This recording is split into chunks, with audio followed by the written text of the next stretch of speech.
কিন্তু আমার বেনামাজি উপর হারাম করে দলেরা যদি বেনামাজির সাথে তোমাদের সোহবত থাকে, সম্পর্ক থাকে, মদ কর, জুয়া কর, 2 নম্বর লম্পটের সাথে তোমাদের সাদৃশ্য থাকে, ওই সমস্ত লোকেরা যেখানে যাবে কিয়ামতের ময়দানে তোমরা সেখানেই চলিয়া যাবা। আমার উপর রাগ করিও না। দুনিয়াতে ভালো মানুষের সোহবত ছাড়া ভালো কাজ করা যায় না। সৎ সঙ্গে স্বর্গবাস, অসৎ সঙ্গে স্বর্গবাস।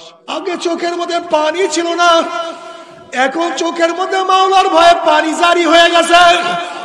আগে জবানের মধ্যে হারাম ছিল, সারাদিন গিবা শিকায়ত ছিল, এখন জবানের মধ্যে আমার মাওলার জিকির জারি হয়ে গেছে। আগে চেহারার মধ্যে শয়তানি ভাব ছিল, এখন চেহারার মধ্যে নূরে নূরান্বিত হয়ে গেছে। যেরকম চোরের সাথে থাকলে চোর হওয়া যায়, গুন্ডার সাথে থাকলে গুন্ডা হওয়া যায়, আল্লাহ ওয়ালাদের সাথে চললে আমার মাওলাকে পাওয়া যায়। আমি এই মাজলিসে অনেককে দেখাইতে পারবো, আগে গাঁজা সেবন করতো, এখন গাঁজার কলকে ভাঙ্গিয়া ফেলাইছে। আগে মদ পান করতো, এখন মদের বোতল চুরমার করিয়া ফেলাইছে। আগে খারাপ অভ্যাস ছিল, এখন মাওলাকে সিজদা দিয়া করিয়া থাকে। আগে চোখের মধ্যে পানি ছিল না, এখন চোখের মধ্যে মাওলার ভয়ে পানি জারি হয়ে গেছে। আগে জবানের মধ্যে হারাম ছিল, সারাদিন গিবা শিকায়ত ছিল, এখন জবানের মধ্যে আমার মাওলার জিকির জারি হয়ে গেছে। আগে চেহারার মধ্যে শয়তানি ভাব ছিল, এখন চেহারার মধ্যে নূরে নূরান্বিত হয়ে গেছে। এ আমার বাবারা, আমার মোহাব্বতী বাবারা, এ আমার মা ও বোনেরা, দুনিয়ার মধ্যে ভালো লোকের সাথে থাকলে যেরকম ভালো হওয়া যায়, নবী আলাইহিস সালাতু ওয়াস সালাম ফরমান, আল মারহু মা মান আহাব্বা ওয়া লাহু মা কাতাসাবা। দুনিয়ার মধ্যে যে যাকে মোহাব্বত করবে, কিয়ামতের ময়দানে সে তার সাথী হয়ে যাবে। জোরে বলেন সুবহানাল্লাহ। দুনিয়াতে যে যাকে মোহাব্বত করবে, যে যাকে ভালোবাসবে, মান তাশাব্বাহা বিকওমিন ফাহুয়া মিনহুম, তার সাথে যার মোহাব্বত, তার সাথে তার কিয়ামত। আমরা নবী আলাইহিস সালাতু ওয়াস সালাম মোহাব্বত করি, আমরা উলামায়ে কেরামকে মোহাব্বত করি, আল্লাহর ওলিদেরকে মোহাব্বত করি। আশা করা যায় হক্কানি উলামায়ে কেরাম আমার নবী আলাইহিস সালাতু ওয়াস সালাম যেখানে যাবে আমরাও ইনশাআল্লাহ সেখানেই চলে যাব। আল্লাহ কবুল করিয়ে দিও, আল্লাহ কবুল করিয়ে দিও। কিন্তু আমার বেনামাজি উপর হারাম করে দলেরা যদি বেনামাজির সাথে তোমাদের সোহবত থাকে, সম্পর্ক থাকে, মদ কর, জুয়া কর, 2 নম্বর লম্পটের সাথে তোমাদের সাদৃশ্য থাকে, ওই সমস্ত লোকেরা যেখানে যাবে কিয়ামতের ময়দানে তোমরা সেখানেই চলিয়া যাবা। আমার উপর রাগ করিও না। দুনিয়াতে ভালো মানুষের সোহবত ছাড়া ভালো কাজ করা যায় না। সৎ সঙ্গে স্বর্গবাস, অসৎ সঙ্গে স্বর্গবাস।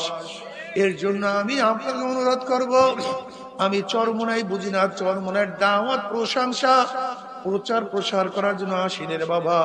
চরমোনাই যাওয়ার তোমার কোনো দরকার নাই, কোনো দরকার নাই, কোনো দরকার নাই।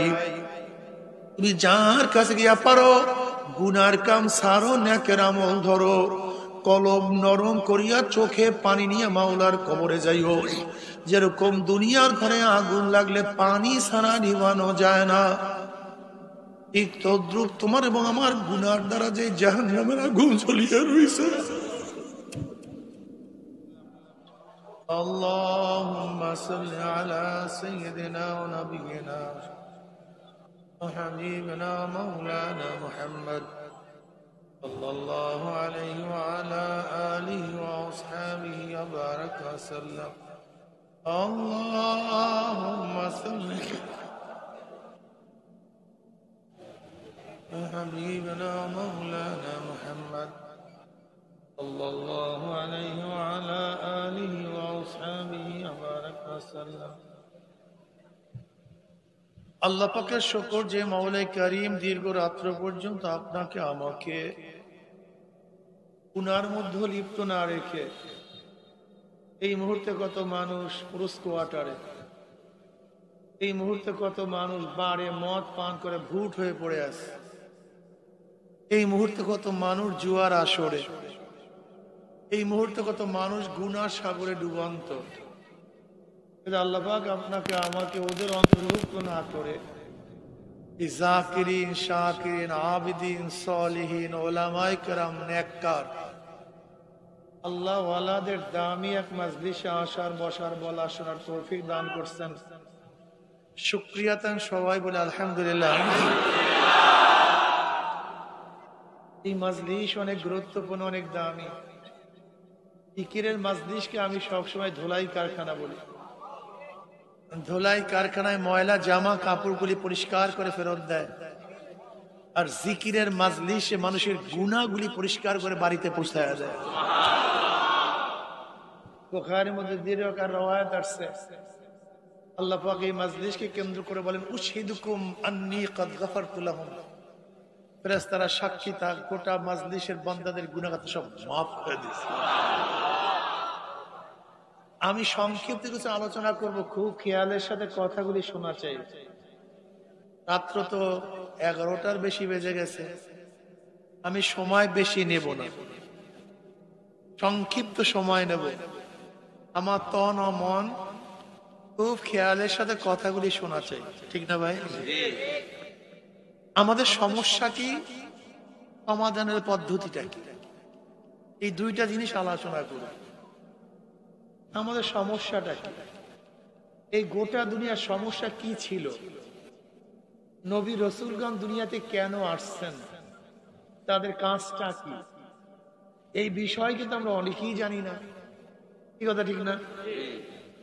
নবী রাসূলগণ দুনিয়াতে কম্পিউটার আবিষ্কার করার জন্য আসেননি, বিমান বানাবার জন্য আসেননি, খনি আবিষ্কার করার জন্য নবী রাসূলগণ দুনিয়াতে আসেননি।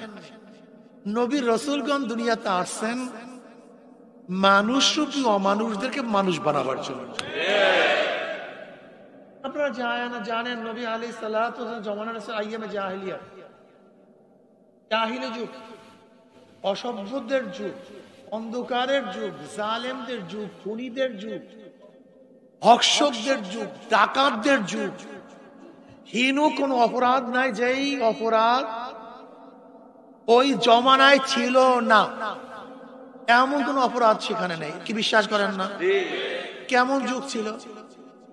নিজের ঔরাজ্জাত সন্তানকে শুধু লজ্জার কারণে হত্যা করত।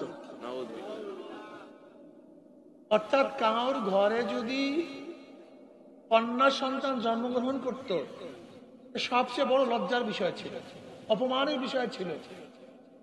এই ভয়ে প্রকাশ হওয়ার আগেই নিজের বাচ্চাকে নিজে হত্যা করত। শুধু দাহিয়াতুল কলবী রাদিয়াল্লাহু তাআলা আনহু, দাহিয়াতুল কলবী রাদিয়াল্লাহু তাআলা আনহু খুব আকর্ষণীয় চেহারার অধিকারী ছিলেন। এত চেহারা সুন্দর ছিল, রাস্তায় যখন বের হইতেন রুমাল ঢাকিয়া বের হইতেন। মহিলাদের ভয়ে, তার চেহারা দেখলে কোনো মহিলা ঠিক থাকতে পারত না, এত সুন্দর চেহারা ছিল। এই দাহিয়াতুল কলবী রাদিয়াল্লাহু সম্ভ্রান্ত পরিবারের লোক ছিলেন, অথচ নিজের কন্যা সন্তানের বাবা এই লজ্জার কারণে নিজের ঔরাসজাত ৭০টা নিজের বাচ্চাকে জেতা কবর দিচ্ছে। এখনো মানুষের কাজ, এখনো মানুষ করতে পারে, এটা হতে পারে। এই উদাহরণ দ্বারাই বুঝতে পারেন সেই জমানার অবস্থাটা কত খারাপ ছিল, কত নিকৃষ্ট ছিল। জনাবে মুহাম্মদ রাসূলুল্লাহ সাল্লাল্লাহু আলাইহি ওয়াসাল্লাম আসার পরে দাহিয়াতুল কলবীর অবস্থাটা কেমন হয়েছে, এত ভালো হয়ে গেছেন। জিবরিল আলাইহিস সালাতু ওয়াস সালাম অধিকাংশ সময় দুনিয়াতে আসতেন তার রূপ ধরে, তার চেহারা অনুযায়ী। কি বুঝলেন? নবী আসার আগে এই ব্যক্তি কত নিকৃষ্ট ছিল, আর নবীর সোহবাতে যাওয়ার পরে তার মান, মর্যাদা, ইজ্জত কত বেড়ে গেছে। জিবরাইল তার সূরা ধরে দুনিয়াতে আসতেন, বুঝাতে পারিনি। দেখেন আইয়ামে জাহিলিয়াতের যুগের অবস্থা কত নিকৃষ্ট ছিল, বিশ্বাস করতে পারবেন না। গোলামদের কোনো মর্যাদা ছিল না, কোনো অধিকার ছিল না, সম্পত্তির কোনো মালিক ছিল না। অথচ নবী আলাইহিস সালাতু ওয়াস সালাম দুনিয়াতে আসার পরে বেলালে হাবশির মান কি পরিমাণে বেড়ে গেছে, কত দামি হয়ে গেছে। বেলালে হাবশি হাতে জমিনের মধ্যে, পায়ের আওয়াজ আরশের মধ্যে। যে বেলালে হাবশি কোনো মর্যাদা ছিল না, দাম ছিল না, অথচ অর্ধ জাহানের বাদশা উমর ইবনে খাত্তাব রাদিয়াল্লাহু তাআলা যখন বেলালে হাবশিকে সম্বোধন করতেন, কি বলে? সাইয়্যিদুনা বেলাল, আমাদের সর্দার, আমাদের নেতা বেলাল। কি বুঝলেন? একজন গোলামকে দামি বানায় ফেলেছে। যে মেয়েদের কোনো দাম ছিল না, আমার নবী সেই মেয়েদেরকে দামি বানায় ফেলেছে। বলছে যে একজন মেয়ে সন্তান জন্ম দিবে আর তাকে লালন পালন করে দিন শিক্ষা দিয়ে বিবাহ দিবে, আল্লাহ তাকে জান্নাতের মালিক বানায় দেবে। যে 2টা মেয়ে সন্তান এই কাজ করবে, আল্লাহ জান্নাতের মালিক বানায় দেবে। যে 3টা সন্তানের এই কাজ করবে, আল্লাহ তাকে জান্নাতের মালিক বানায় দেবে। যেই মেয়ে সন্তান জন্মগ্রহণ করা সবচেয়ে বড় নিকৃষ্ট কাজ ছিল, লজ্জার বিষয় ছিল, এখন সেই মেয়ে সন্তান জন্মগ্রহণ করা সবচেয়ে দামের বিষয় হয়ে গেছে। আমি বুঝাতে পারিনি। যেই জাহিলি যুগে কোনো মেয়েদের ইজ্জত আবরুর কোনো গ্যারান্টি ছিল না, নবী আলাইহিস সালাতু কি বললেন? অচিরি আমি এমন একটা সমাজ, যুবক ছেলেরা শোনা, ভালো মতো শোনার চেষ্টা করো, বোঝার চেষ্টা করো। জীবন দেখার গাঁজাই সেবন করবা, আর মদই পান করবা, আর গুন্ডা মাস্তান জালেমদের পিছনে জীবনটাকে ধ্বংস করে ফেলবা। মাথার মধ্যে ঘিলু নাই, চিন্তা নাই। জাহিলি যুগের সম্পর্কে তোমরা ভালো মতো জানো। মেয়েদের ইজ্জত আবরুর কোনো গ্যারান্টি ছিল না, ধর্ষণ করে হত্যা করা হইতো। এত নিকৃষ্ট সমাজ ছিল। নবী আলাইহিস সালাতু কি বললেন?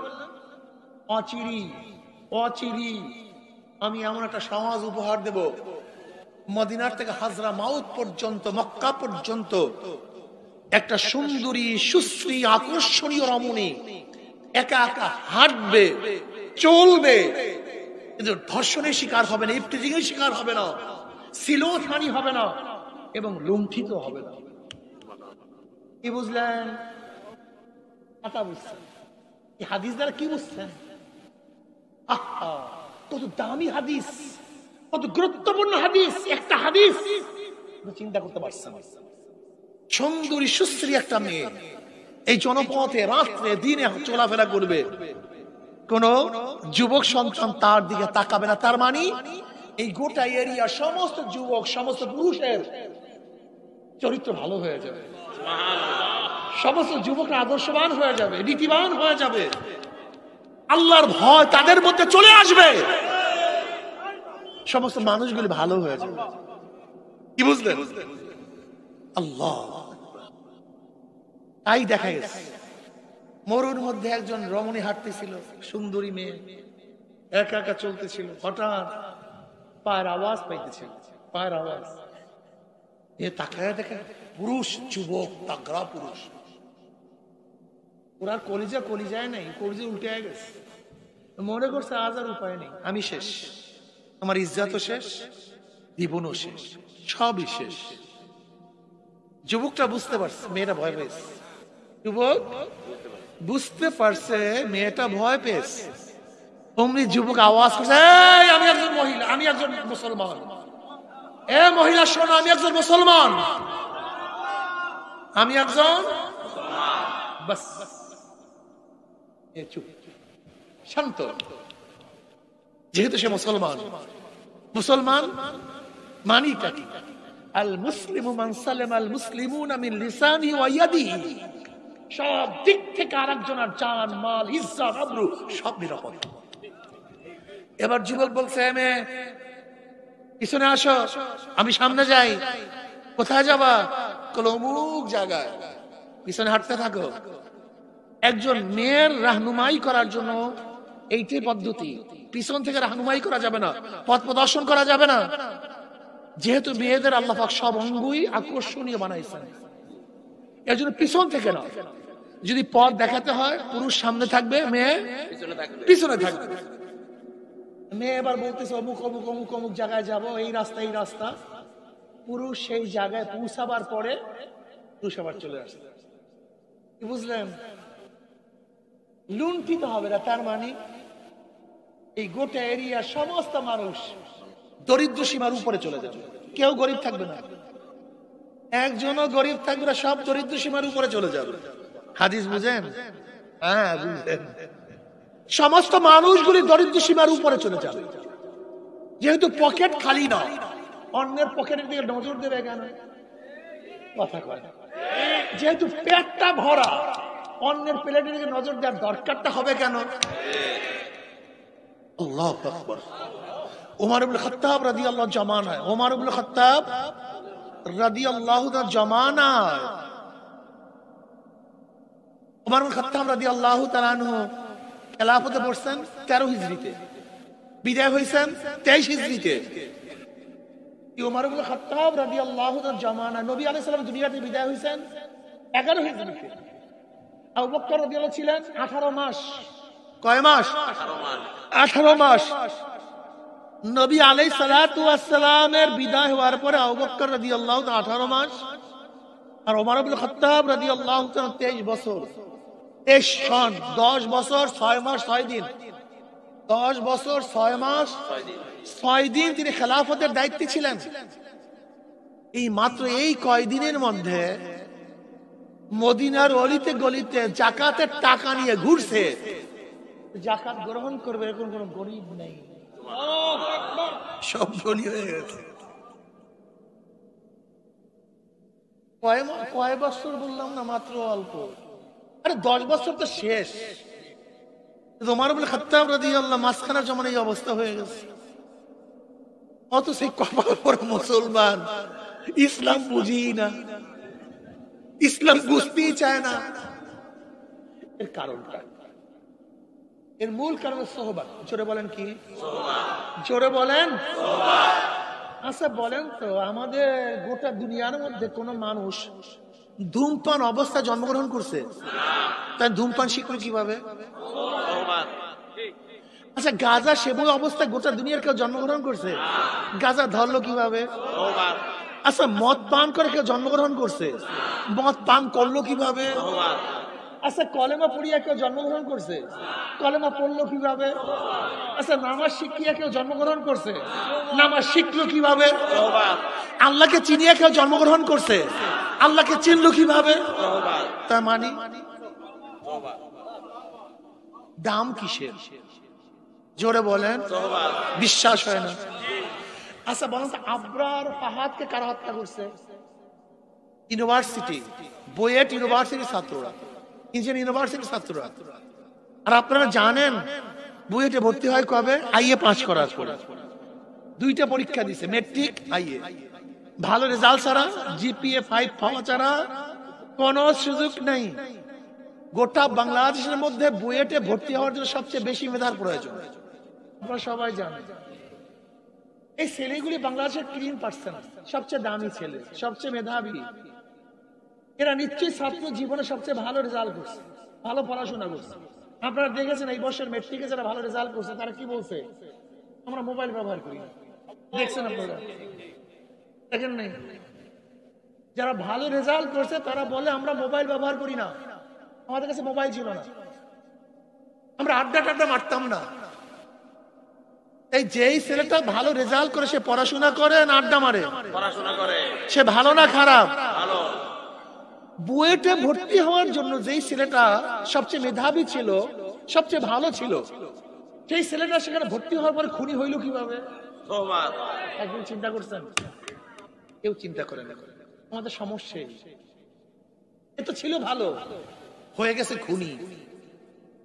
অথচ 3% বাংলাদেশের আমাদের মেধা, আমাদের গৌরব ছিল, এরা আমাদের দেশকে উন্নতি করবে, উন্নয়ন করবে, কিন্তু আজকে তারা খুনি হয়ে গেছে। আবরারের মতো একটা ভালো ছাত্র আজকে দুনিয়া থেকে বিদায় হয়ে গেছে। যারা তাকে খুন করছে তারা ধুকে ধুকে জেলখানায় মরছে, ফাঁসি রায় হয়ে গেছে। দেখছেন সবাই কি হয়ে গেছে? ফাঁসি রায় হয়ে গেছে। আবরারও শেষ, ওরাও শেষ। এরা কিসের কারণে খুনি হলো?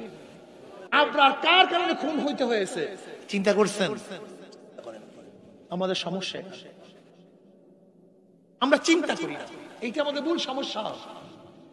এর জন্য আমি অনেক সময় বলি, এমন কিছু সংগঠন, রাজনৈতিক দল আমাদের মধ্যে আছে,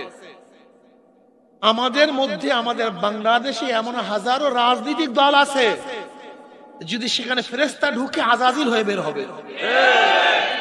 কি ঢুকলে? কি বের হবে? আজাজিল। যেমন আবরার ফাহাদকে যারা হত্যা করছে, এরা ছিল সবচেয়ে ভালো, বের হয়েছে খুনি। আপনারা দেখেছেন যারা ছাত্র সংগঠন করে, 2 দিন আগে এক ছাত্র সংগঠনের ভাই একই দলের আর এক ছাত্র সংগঠনকে আরবার শেষ। এই 2 দিন আগের খবর। আজকে দেখেছেন এক ছাত্র সংগঠনের যুব সংগঠনের লোককে কারবার শেষ। এই ছেলেটা ছিল ছাত্র, ওর হাতে ছিল কলম, ওর জবানে ছিল পড়ালেখা, ওর চরিত্র গঠনের সময় ছিল, ও ছিল আদর্শবান, কিন্তু হয়ে গেছে কি? আস্তে কয় ঘটনা। আমি মিথ্যা বলতেছি না, আস্তে বলতেছেন কেন? ও হয়ে গেছে কি? যে ছেলেটা আদর্শবান, চরিত্রবান, তার মুখের মধ্যে গাঁজা কে তুলে দিছে? ও ফ্যান্সিতে ঢুকলো কেন? ও মদ পান করতেছে কেন? অবৈধ অস্ত্র হাতে আসছে কেন? ও ধর্ষণ করতেছে কেন? কারণ একজনে চিন্তা করছে, একজনে চিন্তা করেন। আমাদের সমস্যাই আমরা জানি না, সমাধানের পথও আমরা জানি না। এটা আমাদের সবচেয়ে বড় সমস্যা। এই গোটা দুনিয়ার মধ্যে কেউ চোর অবস্থায় দুনিয়াতে আসে নাই, চোরের সাথে থাকার কারণে চোর হয়েছে। ডাকাতি করে কেউ আসে নাই, ডাকাতের সাথে থাকার কারণে ডাকাত হয়েছে। আবার কেউ আল্লাহওয়ালা হয়ে আসে নাই, একজন আল্লাহওয়ালার সাথে থাকার কারণে আল্লাহওয়ালা হয়েছে। যারা এখানে শুনতেছেন আমার কথা, জানি না আমার কথা মানবেন কিনা, যেহেতু মাথায় টুপি, চেহারায় দাড়ি, নবীর সুন্নাত গায়, আমাদের কথা আপনার ভালো লাগবে না। যেহেতু আমেরিকার ছবি আমাদের কাছে নেই, রাশিয়ার চেহারা আমরা সাজাতে পারি নাই, ভারত অনুযায়ী নিজেকে গঠন করতে পারি নাই, মদিনা অনুযায়ী গঠন করছি। জানি আমাদের আপনারা পছন্দ করবেন না, কিন্তু কথা শুনেন, রাতে শুয়া শুয়া চিন্তা করবেন।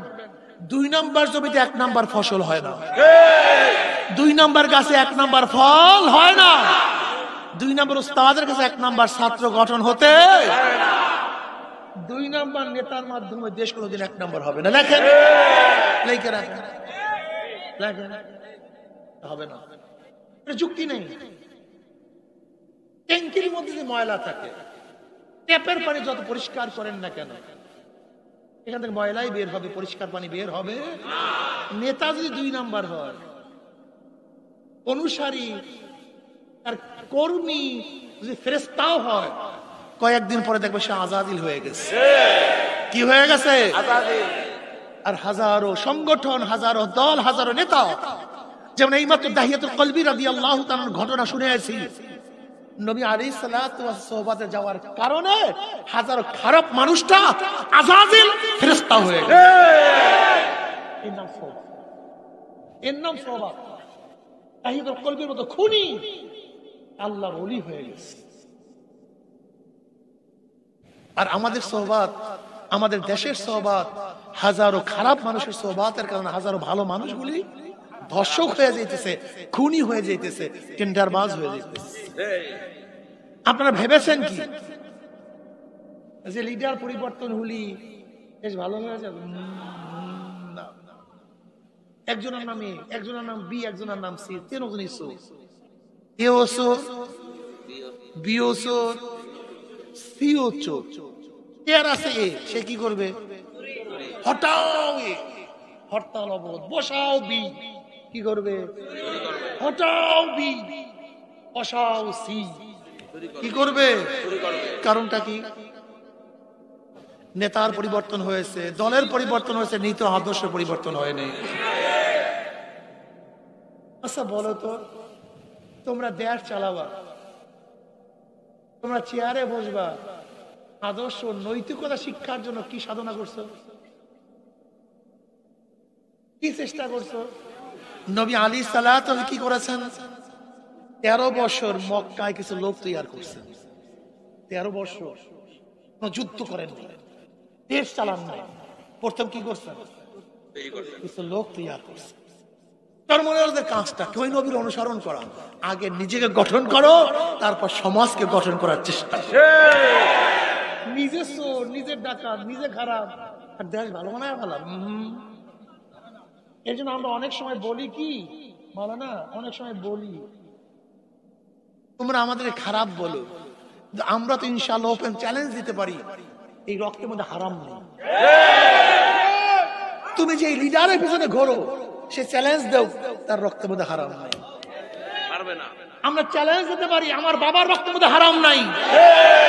তুমি চ্যালেঞ্জ দাও, তুমি যে লিডারের পিছনে হাঁটো, তার বাবার রক্তের হারাম নাই। আমরা চ্যালেঞ্জ দিতে পারি, আমার দাদার রক্তে হারাম নাই। তুমি যে লিডারের পিছনে হাঁটো, চ্যালেঞ্জ দাও, তোমার দাদার রক্তের মধ্যে হারাম নাই। কথাটা বুঝাতে পারি না, একটা কোশ্চেন করছেন। আইয়ো, এতুল গাছে আমের আশা করা যায় না, মাদার গাছে আম হয় না।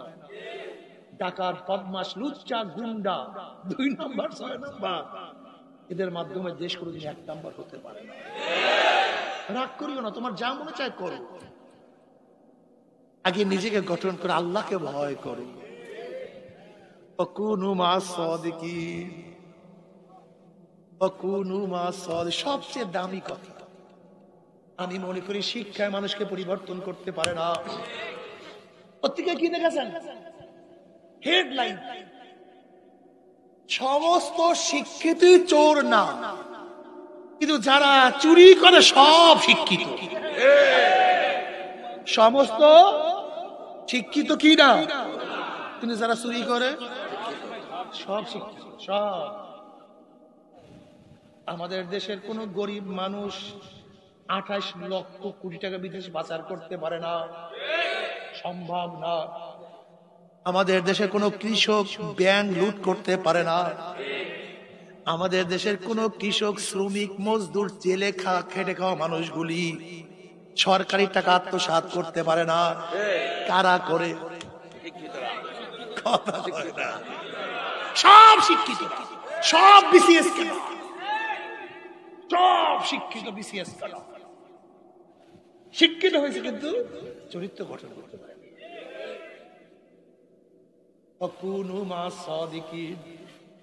আল্লাহ আমাদের সোহবাত ইখতিয়ার করুন।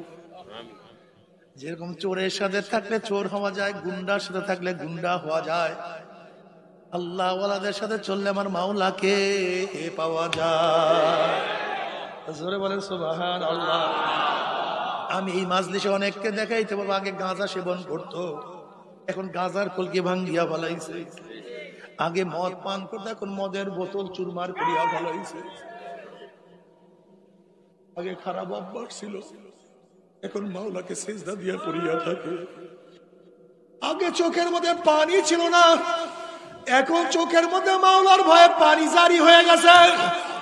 আগে জবানের মধ্যে হারাম ছিল, সারাদিন গিবা শেখায় ছিল, এখন জবানের মধ্যে আমার মাওলার জিকির জারি হয়ে গেছে। আগে চেহারার মধ্যে শয়তানি ভাব ছিল, এখন চেহারার মধ্যে নূরে নূরান্বিত হয়ে গেছে। এ আমার বাবারা, আমার মুহাব্বতি বাবারা, এ আমার মা ও বোনেরা, দুনিয়ার মধ্যে ভালো লোকের সাথে থাকলে যেরকম ভালো হওয়া যায়, নবী আলাইহিস সালাতু ওয়াস সালাম ফরমান, আল মারউ মা মান আহাব্বা ওয়া লাহু মা কাতাসাবা। দুনিয়ার মধ্যে যে যাকে মুহাব্বত করবে, কিয়ামতের ময়দানে সে তার সাথী হয়ে যাবে। জোরে বলেন সুবহানাল্লাহ। দুনিয়াতে যে যাকে মুহাব্বত করবে, যে যাকে ভালোবাসবে, মান তাশাব্বাহা বিকওমিন ফাহুয়া মিনহুম, তার সাথে যার মুহাব্বত, তার সাথে তার কিয়ামত। আমরা নবী আলাইহিস সালাতু ওয়াস সালাম মুহাব্বত করি, আমরা উলামায়ে কেরামকে মুহাব্বত করি, আল্লাহর ওলিদেরকে মুহাব্বত করি। আশা করা যায় হক্কানি উলামায়ে কেরাম, আমার নবী আলাইহিস সালাতু ওয়াস সালাম যেখানে যাবে, আমরাও ইনশাআল্লাহ সেখানেই চলে যাব। আল্লাহ কবুল করিয়ে দিও, আল্লাহ কবুল করিয়ে দিও।